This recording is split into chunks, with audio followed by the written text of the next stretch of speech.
Hablemos de Jesús.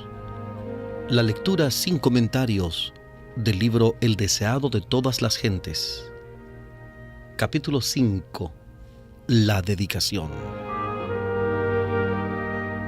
Es tiempo de hablar de Jesús. Omar Medina les acompaña. Capítulo 5. La dedicación.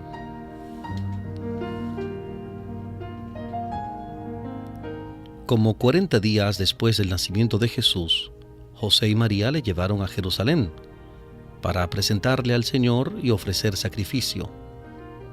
Ello estaba de acuerdo con la ley judaica, y como sustituto del hombre Jesús debía conformarse a la ley en todo detalle. Ya había sido sometido al rito de la circuncisión en señal de su obediencia a la ley. Como ofrenda a favor de la madre, la ley exigía un cordero de 1 año como holocausto y un pichón de paloma como ofrenda por el pecado. Pero la ley estatuía que si los padres eran demasiado pobres para traer un cordero, podía aceptarse un par de tórtolas o 2 pichones de paloma, uno para holocausto y el otro como ofrenda por el pecado. Las ofrendas presentadas al Señor debían ser sin mácula. Estas ofrendas representaban a Cristo, y por ello es evidente que Jesús mismo estaba exento de toda deformidad física. Era el Cordero sin mancha y sin contaminación. Como señala Pedro en su primera carta, 1 de Pedro capítulo 1, versículo 19. 1 de Pedro 1, 19. Su organismo físico no era afeado por defecto alguno, su cuerpo era sano y fuerte, y durante toda su vida vivió en conformidad con las leyes de la naturaleza. Tanto física como espiritualmente era un ejemplo de lo que Dios quería que fuese toda la humanidad mediante la obediencia a sus leyes. La dedicación de los primogénitos se remontaba a los primeros tiempos. Dios había prometido el primogénito del cielo para salvar al pecador. Este don debía ser reconocido en toda familia por la consagración del primer hijo. Había de ser dedicado al sacerdocio como representante de Cristo entre los hombres. Cuando Israel fue libertado de Egipto, la dedicación de los primogénitos fue ordenada de nuevo. Mientras los hijos de Israel servían a los egipcios, el Señor indicó a Moisés que fuera al rey de Egipto y le dijera: Jehová ha dicho así: Israel es mi hijo, mi primogénito. Ya te he dicho que dejes ir a mi hijo para que me sirva, mas no has querido dejarlo ir. He aquí yo voy a matar a tu hijo, tu primogénito. Éxodo capítulo 4, versículos 22 y 23. Éxodo 4, 22 y 23. Moisés dio su mensaje, pero la respuesta del orgulloso monarca fue: ¿quién es Jehová para que yo oiga su voz y deje ir a Israel? Yo no conozco a Jehová, ni tampoco dejaré ir a Israel. Jehová obró en favor de su pueblo mediante señales y prodigios, y envió terribles juicios sobre el faraón. Por fin el ángel destructor recibió la orden de matar los primogénitos de hombres y animales de entre los egipcios. A fin de que fuesen perdonados, los israelitas recibieron la indicación de rociar sus dinteles con la sangre de un cordero inmolado. Cada casa había de ser señalada, a fin de que cuando pasase el ángel en su misión de muerte, omitiera los hogares de los israelitas.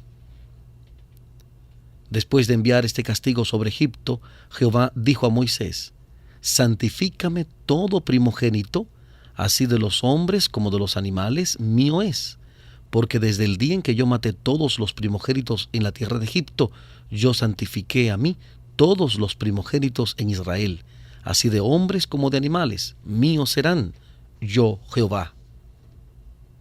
Éxodo capítulo 13, versículo 2 y Números capítulo 3, versículo 13. Éxodo 13, 2, Números 3, 13.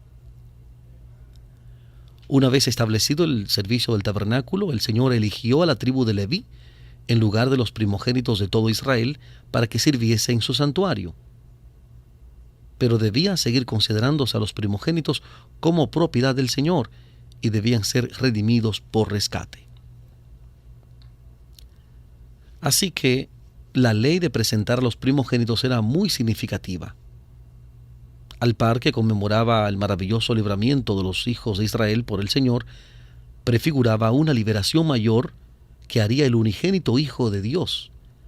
Así como la sangre rociada sobre los dinteles había salvado a los primogénitos de Israel, tiene la sangre de Cristo poder para salvar al mundo. ¿Cuánto significado tenía pues la presentación de Cristo? Mas el sacerdote no vio a través del velo, no leyó el misterio que encubría. La presentación de los niños era escena común. Día tras día el sacerdote recibía el precio del rescate al ser presentados los niños a Jehová. Día tras día cumplía con la rutina de su trabajo, casi sin prestar atención a padres o niños, a menos que notase algún indicio de riqueza o de alta posición social en los padres. José y María eran pobres, y cuando vinieron con el niño, el sacerdote no vio sino a un hombre y una mujer vestidos como los galileos y con las ropas más humildes. No había en su aspecto nada que atrajese la atención, y presentaban tan solo la ofrenda de las clases más pobres.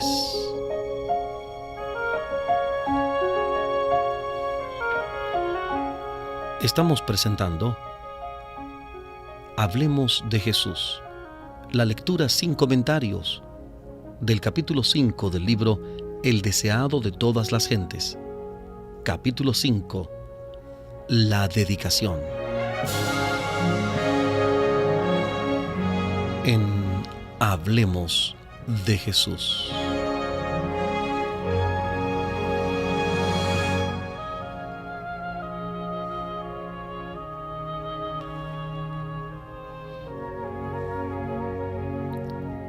El sacerdote cumplió la ceremonia oficial, tomó al niño en sus brazos y le sostuvo delante del altar. Después de devolverlo a su madre, inscribió el nombre Jesús en el rollo de los primogénitos. No sospechó, al tener al niñito en sus brazos, que se trataba de la majestad del cielo, el Rey de Gloria. No pensó que ese niño era aquel de quien Moisés escribiera: el Señor su Dios les levantará profeta de entre sus hermanos, como yo, a él oirán en todas las cosas que les hablare. Hechos capítulo 3, versículo 22, Hechos 3:22. No pensó que ese niño era aquel cuya gloria Moisés había pedido ver. Pero el que estaba en los brazos del sacerdote era mayor que Moisés. Y cuando dicho sacerdote registró el nombre del niño, registró el nombre del que era el fundamento de toda la economía judaica. Este nombre había de ser su sentencia de muerte, pues el sistema de sacrificios y ofrendas envejecía. El tipo había llegado casi a su prototipo, la sombra a su sustancia.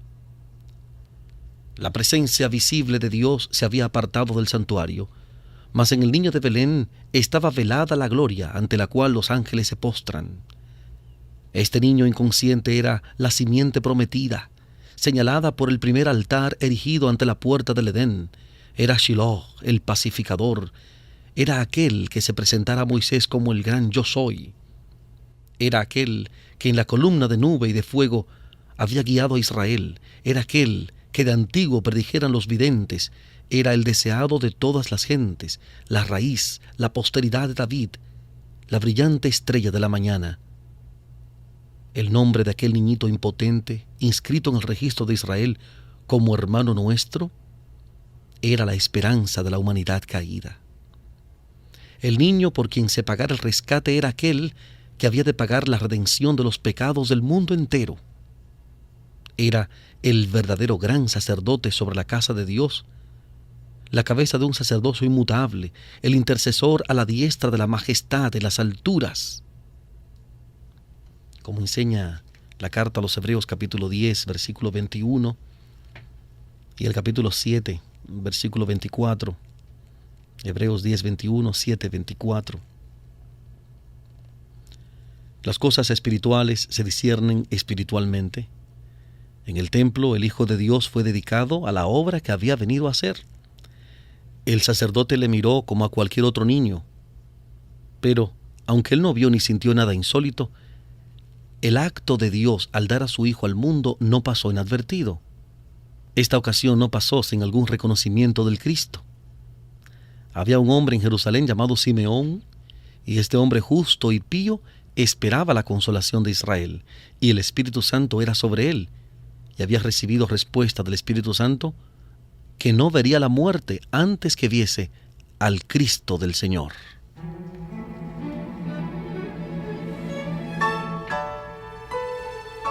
Hablemos de Jesús.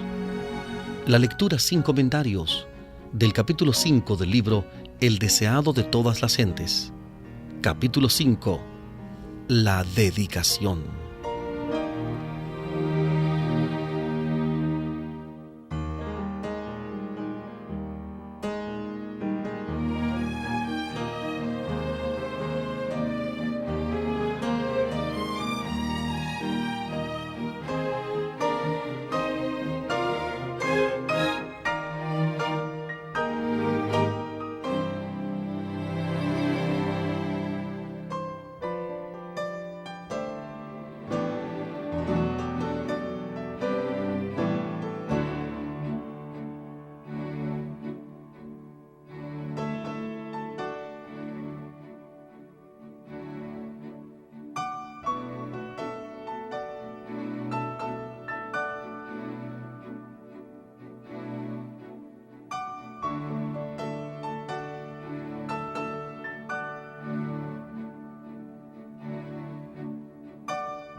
Estamos presentando la lectura sin comentarios del capítulo 5 del libro El deseado de todas las gentes, capítulo 5, la dedicación. Al entrar Simeón en el templo, vio a una familia que presentaba a su primogénito al sacerdote. Su aspecto indicaba pobreza. Pero Simeón comprendió las advertencias del Espíritu y tuvo la profunda impresión de que el niño presentado al Señor era la consolación de Israel, aquel a quien tanto había deseado ver. Para el sacerdote asombrado, Simeón era un hombre arrobado en éxtasis. El niño había sido devuelto a María, y él lo tomó en sus brazos y lo presentó a Dios, mientras que inundaba su alma un gozo que nunca sintió antes. Mientras elevaba al niño Salvador hacia el cielo, exclamó: «Ahora despides, Señor, a tu siervo, conforme a tu palabra, en paz, porque han visto mis ojos tu salvación, la cual has aparejado en presencia de todos los pueblos, luz para ser revelada a los gentiles y la gloria de tu pueblo Israel». El espíritu de profecía estaba sobre este hombre de Dios, y mientras que José y María permanecían allí admirados de sus palabras, los bendijo y dijo a María: «He aquí, este es puesto para caída y para levantamiento de muchos en Israel, y para señal a la que será contradicho, blanco de contradicción. Y una espada traspasará tu alma de ti misma, para que sean manifestados los pensamientos de muchos corazones». También Ana, la profetisa, vino y confirmó el testimonio de Simeón acerca de Cristo. Mientras hablaba Simeón, el rostro de ella se iluminó con la gloria de Dios y expresó su sentido agradecimiento por habérsele permitido contemplar a Cristo el Señor. Estos humildes adoradores no habían estudiado las profecías en vano, pero Los que ocupaban los puestos de gobernantes y sacerdotes en Israel, aunque habían tenido delante de sí los preciosos oráculos proféticos, no andaban en el camino del Señor, y sus ojos no estaban abiertos para contemplar la luz de la vida. Así sucede todavía. Pasan inadvertidos para los dirigentes religiosos y para los que adoran en la casa de Dios acontecimientos en los cuales se concentra la atención de todo el cielo. Los hombres reconocen a Cristo en la historia mientras se apartan del Cristo viviente. El Cristo que en su palabra invita a la abnegación, el que está en los pobres y dolientes que suplican ayuda, en la causa justa que entraña pobreza, trabajos y oprobio, no es recibido más ávidamente hoy que hace 2000 años. María reflexionó en la amplia y profunda profecía de Simeón. Mientras miraba al niño que tenía en sus brazos y recordaba las palabras de los pastores de Belén, rebosaba de gozo agradecido y alegre esperanza. Las palabras de Simeón le recordaban las declaraciones proféticas de Isaías. Saldrá una vara del tronco de Isaí y un vástago retoñará de sus raíces, y reposará sobre él el espíritu de Jehová, espíritu de sabiduría y de inteligencia, espíritu de consejo y de fortaleza, espíritu de conocimiento y de temor de Jehová. Y será la justicia cinto en sus lomos y la fidelidad ceñidor de sus riñones. El pueblo que andaba en tinieblas vio gran luz. Los que moraban en tierra de sombra de muerte, luz resplandeció sobre ellos, porque un niño nos es nacido, hijo nos es dado, y el principado sobre su hombro, y llamarás su nombre admirable, consejero, Dios fuerte, Padre eterno, príncipe de paz. Isaías capítulo 11, versículos 1 al 5 y capítulo 9, versículos 2 al 6. Isaías 11, 1 al 5 y 9, 2 al 6. Sin embargo, María no entendía la misión de Cristo. En su profecía, Simeón lo había denominado luz que iba a ser revelada a los gentiles y gloria de Israel. Así también los ángeles habían anunciado el nacimiento de Cristo como nuevas de gran gozo para todos los pueblos. Dios estaba tratando de corregir el estrecho concepto de los judíos respecto de la obra del Mesías. Deseaba que le contemplasen no solo como el libertador de Israel, sino como redentor del mundo. Pero debían transcurrir muchos años antes de que la madre de Jesús comprendiese la misión de él.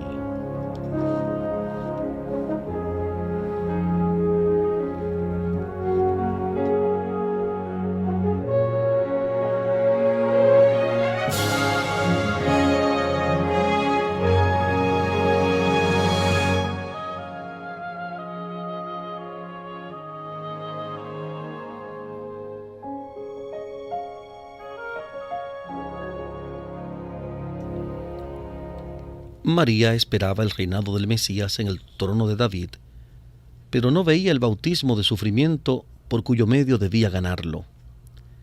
Simeón reveló el hecho de que el Mesías no iba a encontrar una senda expedita por el mundo. En las palabras dirigidas a María, una espada traspasará tu alma. Dios en su misericordia dio a conocer a la madre de Jesús la angustia que por él ya había empezado a sufrir.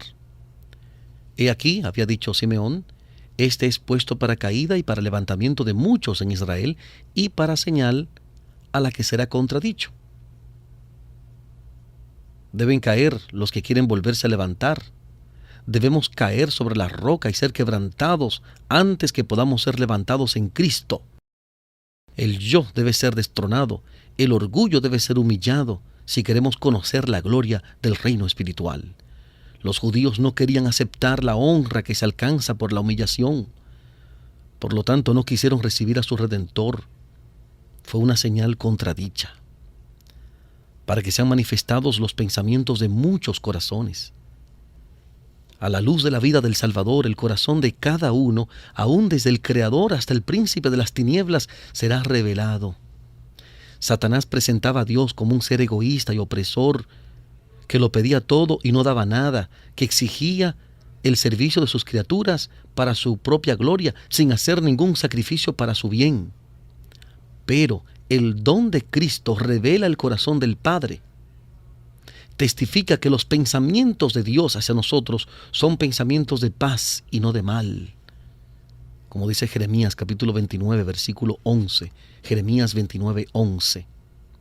Declara que aunque el odio que Dios siente por el pecado es tan fuerte como la muerte, su amor hacia el pecador es más fuerte que la muerte. Habiendo emprendido nuestra redención, no escatimará nada, por mucho que le cueste, de lo que sea necesario para la terminación de su obra. No se retiene ninguna verdad esencial para nuestra salvación, no se omite ningún milagro de misericordia, no se deja sin empleo ningún agente divino.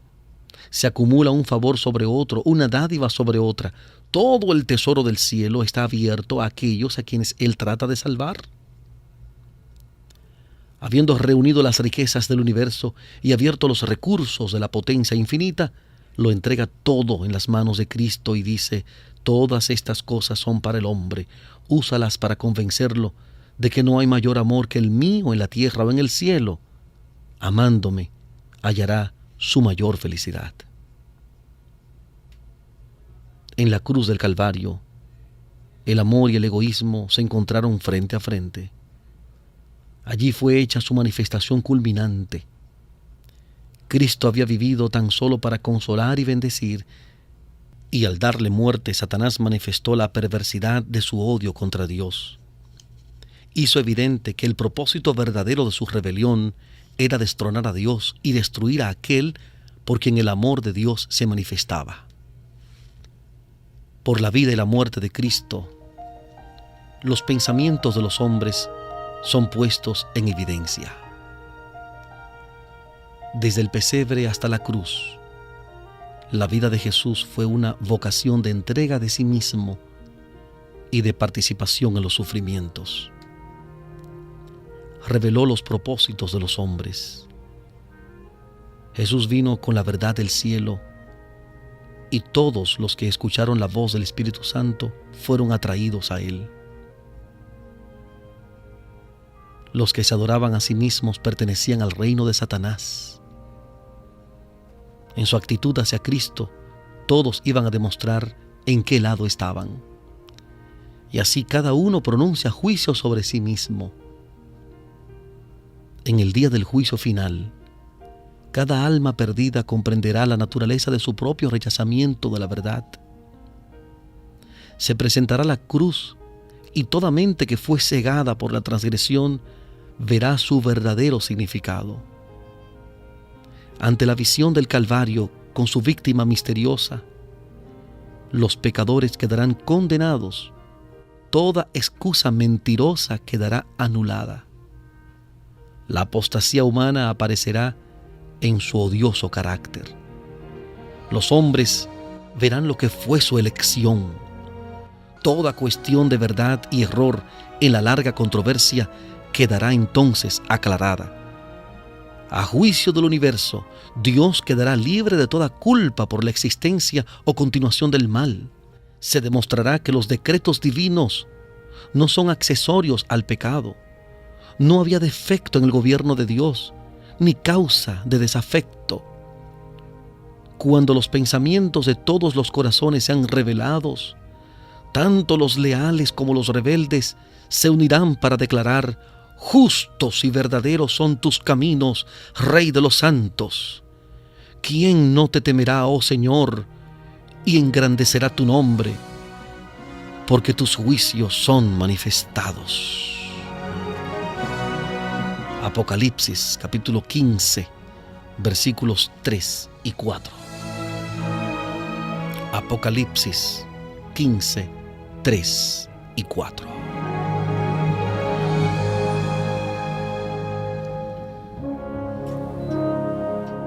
Hemos presentado la lectura sin comentarios del capítulo 5 del libro El deseado de todas las gentes.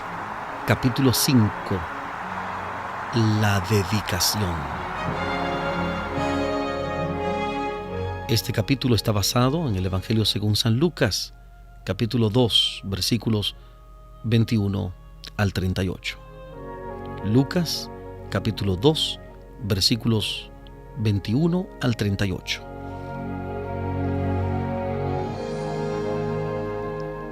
Omar Medina les agradece la fina gentileza de la atención dispensada. Hablemos de Jesús.